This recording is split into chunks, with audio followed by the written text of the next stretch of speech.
በእርግጥም ወጣት ሆነ ትኩስ የነጻነት ደም ስሜትን ካልፈነቀለው የሆነ ነገር ጎድሎሃል። በ20 ዓመት የ80 ስክነት ልታመጣ አትችልም። ለውጥን ትሻለ፣ አይዲያል መፈክር ይዘት ትነሳለ፣ ትታገላለ፣ ዓለምን ለመቀየር ትሟሟታለ። ሐሞት በ20ና በ30 ዓመት ከፈሰሰ በአፍላ ዕድሜ አሜን አሜን ባይና አድርባይ ሆነ ከተገኘ እውነትም የለየል ጃንደረባነ። የነጋሽ እሸቱ ጥሩነህ ትውልድ አስገራሚ ብቃትም ለለውጥ ቆርጦ የተነሳ ትውልድ መሆኑ ይመስለኛል። ወጣት ከሆንክ እንደ ጋሽ እሸቱ ጥሩነህ የባላባቶች ልጅ ሆነ የሰፊውን ሕዝብ እንባና ጭቆና፣ የምስኪኑን ሕዝብ በማዲያት የተጠበሰ ፊትና በኑሮ ትግል የጠነከረ ክንድ ይዘት ትነሳለ ለተሻለ ሀገራዊ ለውጥ። ዘሬን፣ መደቤን፣ ጎሳዬን፣ ቤተሰቤን፣ ማቄን፣ ጨርቄን አትልም። ለመሆኑ ይህ የባለብዙ ተሰጥኦ ባለቤት ሰዓሊ፣ መምህር፣ የጥበብ ሀያሲ፣ ገጣሚና ድምፃዊ ሜትር አርቲስት እሸቱ ጥሩነህ ፈለቀ ጎሹ ማን ነው? የሕይወት ታሪኩ፣ የጥበብ ሥራዎቹና የአገር ፍቅር ተጋድሎ ምን ይመስላል? ለመልሱ እስከ ዝግጅታችን ፍጻሜ ድረስ አብራችሁን ቆዩ። ይህ እጅግ የተከበረው ኢትዮጵያዊ ሰዓሊ ሜትር አርቲስት እሸቱ ጥሩነህ ፈለቀ ነው። የአርቲስቱ ወላጅ አባት በክብር የጀግንነት ስማቸው አባ ተጫን እየተባሉ የሚጠሩትና ጣሊያንን በዱር በገደሉ ያርበደበዱት የጠለምት ጀግኖች አርበኞች መሪ ደጃዝማች ጥሩነህ ፈለቀ ጎሹ ናቸው። ጋሽ እሸቱ ጥሩነህ ፈለቀ ጎሹ እሳት አመድ ወለደ በተባለው ትውልድ ውስጥ የተገኙ የአባቶቹ ልጅ ረመጥ ነው። የአርበኝነት ነበልባሉ በልቡም በቀለሞቹም በምናቦቹም ውስጥ ለግማሽ ክፍለ ዘመን ሲንቀዠቀዥ በደም ውስጥ ሲራወጥ ይታያል። እጅግ የተከበረው ሜትር አርቲስት እሸቱ ጥሩነህ ፈለቀ በ1960ዎቹ ውስጥ ከአዲስ አበባ የሥነ ጥበብ ትምህርት ቤት ትምህርቱን በከፍተኛ ውጤት አጠናቀቀ። በ1966 ዓመተ ምህረት ላይ የሳለውንና በ1967 በኤግዚቢሽን ለሕዝብ እይታ የበቃውን ረሃብ የፈታው የተሰኘ ስዕሉን ከጋሽ እሰዬ የጥበብ ታሪክ ድርሳን ላይ አግኝቼ ተገርሜያለሁ። ጋሽ እሸቱ በመቀጠልም ባህር አቋርጦ በዓለም ዝነኛ በሆነው የጥበብ አካዳሚ በሞስኮ ዩኒቨርሲቲ ሲርኮቭ አርት አካዳሚ ከፍተኛ የሥነ ጥበብ ትምህርቱን ለ7 ዓመታት ስነ ስዕል በመማር በድጋሚ በከፍተኛ ማዕረግ ትምህርቱን አጠናቆ በክብር ወደ እናት አገሩ ተመለሰ። ጋሽ እሸቱ የተማረበት የሞስኮው ሪስኮቭ አርት አካዳሚ የተሰየመው በስዕል ሥራዎቹ እጅግ ሲበዛ በሚደነቀውና ሲወሳ በሚኖረው በታላቁ ራሽያዊ አርቲስት ቫሲሊ ሲርኮቭ ስም ነው። ቫሲሊ ሲርኮቭ የሩሲያውያንን ታሪክ በማጥናት ታሪካዊ ጀግኖቻቸውን፣ በአርበኝነት የተጋደሉ ሕዝቦቻቸውን፣ የሕዝቡን ባህልና የዕለት አኗኗር በመሳል ዝናን ያተረፈ አስደማሚ ሰዓሊ ነበር። ሲርኮቭ እንደ ኤሮፓውያን አቆጣጠር በ1916 ላይ ሕይወቱ ያለፈ ሲሆን ከ10 ዓመታት በኋላ ራሻኖች የጠፈር መንኮራኩራቸውን በህዋ ጋላክሲ ላይ አምጥቀው ለፀሐይ ቅርብ የሆነችውን የሜርኩሪን ፕላኔት ሲያስሱ በውስጧ አንድ አስደናቂ ጉድጓድ ሳህን የመሰለ ስፍራ አገኙ። ለታላቁ አርቲስታቸው ለቫሳሊ ሲርኮቭ መታሰቢያ ይሁን በማለትም የሜርኩሪውን ፕላኔታሪ ሪፍት በስሙ ሰየሙለት። የሞስኮ የጥበብ አካዳሚንም በስሙ። በአርበኝነት ስሜት የነደደው አርቲስት ጋሽ እሸቱ ጥሩነህ ባህር ተሻግሮ የገጠሙት በአርበኝነት ስሜት የነደዱ ሕዝቦች ያፈራቸው ድንቅ ድንቅ ታሪካዊ ጀግንነትንና የእናት አገር ፍቅርን የሚያወሱ የጥበብ ሰዎችና ሥራዎች ናቸው ማለት ነው።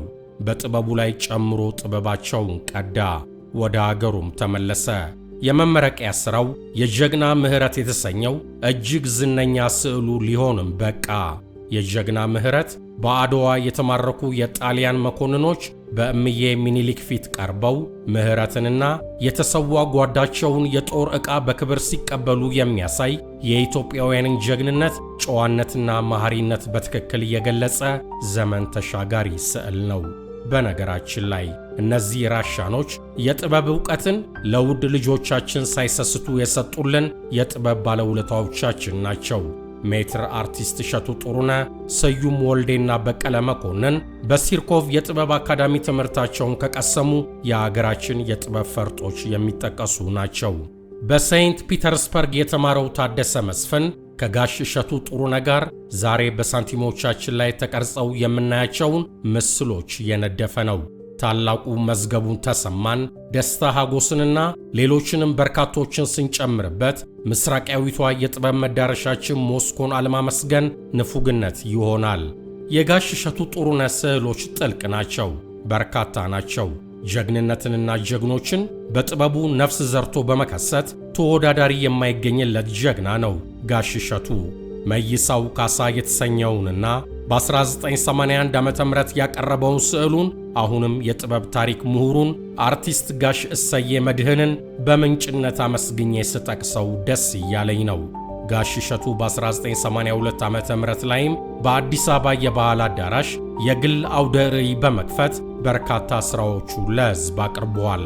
ከጋሽ እሸቱ ሌላው የማይረሳኝ ስዕሉ የአቤልና ቃየልን የሂሮሽማንና የዳዊትና ጎልያድን ታሪኮች ከእኛ የአክሱም ስልጣኔ ጋር አዋህዶ በትንሣኤ የሦስትዮሽ ስዕሉ የከሰተበት አስገራሚ ምናብና ጥልቀት የታየበት ሥራው ነው።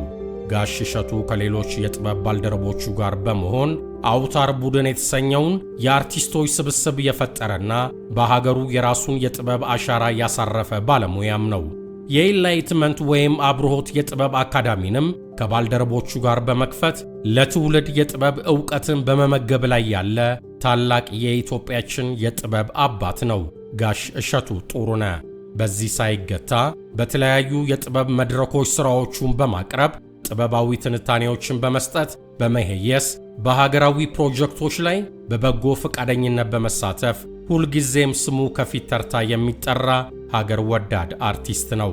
ሜትር አርቲስት ጋሽ እሸቱ ጥሩነህ የኢትዮጵያ ጥናት ተቋም 2 ዘመናዊ አርቲስቶችን ለመዘከር ባሳተመው ልዩ ዓመታዊ የጥናት መጽሔቱ ላይ በ2008 እንደ አውሮፓውያን አቆጣጠር ላይ ይመስለኛል በገብረ ክርስቶስ ደስታ የስዕል ሥራዎች ላይ ያቀረበው ሂሳዊ ትንታኔ ጉድ የሚያሰኝ ራሱን የቻለ ጥበባዊ ትምህርት ነበረ። ጋሽ እሸቱ ስለ ኢትዮጵያችን የሥነ ጥበብ ክፍለ ጊዜያት የጻፈውን ጽሑፍ በአንድ አጋጣሚ አግኝቼ እንደተደመምኩኝ ቀርቻለሁ። ለካ በዚህ ደረጃ ጥልቅ የሆኑ የተመራመሩ የጥበብ ሰዎች አሉን እንድንል ከሚያደርጉኝ አንጋፋ ምሁራን አንዱ ነው። በቅርቡ በአማርኛ ለንባብ ህትመት ሊያበቃው በዝግጅት ላይ መሆኑን ሰምቼ በምስራቹ ከፈነጠዙት መሃል አንዱ ሆኛለሁ። በአንድ ወቅት በኢትዮጵያ ሬዲዮ ላይ ይመስለኛል ቃለመጠይቅ ሲያደርግ ጋሽ እሸቱ ከባህር ማዶ ስትመለስ ምን ይዘ መጣ የሚል ጥያቄ ቀረበለት። መልሱ አጭርና ግልጽ ነበር። ጥበባዊ ዕውቀትንና 7 ሻንጣ መጽሐፍትን። እጅግ የተከበረውን ሜትር አርቲስት እሸቱ ጥሩነህን ሥራዎችና ለአገሩ ምስኪን ሕዝብና ጀግኖች አርበኞች ያደረበትን ጥልቅ ፍቅርና ተቆርቋሪነት ሳስብ አንድ የሚገርመኝ ነገር የእርሱና የእርሱ ትውልዶች ከራስ ወዳድነት እጅግ ርቆ የተሻገረ ራስን ለወገን አሳልፎ የሰጠ አስገራሚ ስር ነቀል ልለው የሚችለው አመለካከትና ስብዕና ነው። ታላቁ ደራሲና ጋዜጠኛ ጋይ ስብሐት ገብረ እግዚአብሔር ደጋግሞ የሚላት አንዲት የማትረሳኝ አባባል አለች። በወጣትነት ሬቮሉሽን ካላስነሳ ስልብ ወይም ጃንደረባ ነህ የምትል። በእርግጥም ወጣት ሆነ ትኩስ የነጻነት ደም ስሜትን ካልፈነቀለው የሆነ ነገር ጎሎሃል። በ20 ዓመት የ80 ስክነት ልታመጣ አትችልም። ለውጥን ትሻለ። አይዲያል መፈክር ይዘህ ትነሳለ፣ ትታገላለ፣ ዓለምን ለመቀየር ትሟሟታለ። ሐሞት በ20ና በ30 ዓመት ከፈሰሰ በአፍላ ዕድሜ አሜን አሜን ባይና አድርባይ ሆነ ከተገኘ እውነትም የለየለ ጃንደረባ ነህ። የነጋሽ እሸቱ ጥሩነህ ትውልድ አስገራሚ ብቃትም ለለውጡ ቆርጦ የተነሳ ትውልድ መሆኑ ይመስለኛል። ወጣት ከሆንክ እንደ ጋሽ እሸቱ ጥሩነህ የባላባቶች ልጅ ሆነ የሰፊውን ሕዝብ እንባና ጭቆና የምስኪኑን ሕዝብ በማድያት የተጠበሰ ፊትና በኑሮ ትግል የጠነከረ ክንድ ይዘህ ትነሳለህ ለተሻለ ሀገራዊ ለውጥ። ዘሬን፣ መደቤን፣ ጎሳዬን፣ ቤተሰቤን፣ ማቄን፣ ጨርቄን አትልም። የነጋሽ እሸቱ ትውልድ ታላቅ አልቱሪዝም የነገሰበት ትውልድ ነው። ራሱን አሳልፎ ለወገን ለመስጠት ያላንገራገረ በሀገር ፍቅር የጋየ ትውልድ። በቀለሙ፣ በምናቡ፣ በብሩሹ፣ በአንደበቱ የሀገር ፍቅርና የሀገር ፍቅርን ብቻ የሚያንበለበል ተአምረኛ ትውልድ ነው። እሳት አመድ ወለደ እነሱ ላይ አልሰራም። እሳት ረመጥ ወልዷል። ጥበብ አርበኝነትን ወልዷል። ጥበብ ጎጥን ተሻግሯል። ማንነትን በሰፊ ሀገራዊ አውድ ላይ ዘርግቷል። የነጋሽ እሸቱ ጥሩነህ ሀገራዊ ጥበባዊ መፈክር በተከበረው ሎሬት ሜትር አርቲስት አፈወርቅ ተክሌ አንድ ስዕል ውስጥ ተጠቃሎ የተቀመጠ ይመስለኛል። ስለ ሀገር ክፉ አትይ፣ ክፉ አትስማ፣ ክፉ አትናገር። ትናንትም እንደዚያው ነበሩ፣ ዛሬም እንደዚያው ናቸው። የሚገርም የሀገር ፍቅር መንፈስ ነው። እጅግ የተከበረውን ታላቁን ሜትር አርቲስት ጋሽ እሸቱ ጥሩነህ ፈለቀ ጎሹ የጠለምት ጀግኖች አርበኞች መሪው የአባ ተጫን ልጅ እጅግ የገዘፈና የበዛ የጥበብ ተጋድሎ ታሪክ በዚህች አጭርና ቁንጽል ጽሑፍ አንስቼ መጨረስ ስለማልችል ለዛሬው ስሙን ብቻ በምስጋና አንስቼ አድማጮቼን አመስግኜ ልሰናበት። ለታላቁ ባለብዙ ተሰጥኦ አገር ወዳድ አርቲስት ረጅም ዕድሜና ጤናን ተመኘው። ፈጣሪ ኢትዮጵያችንን አብዝቶ ይባርክ፣ ሀገሩን ወዳድ ትውልድ ያብዛልን፣ በቸር ያሰንብተን። አሳፋይሉ እንደጻፈው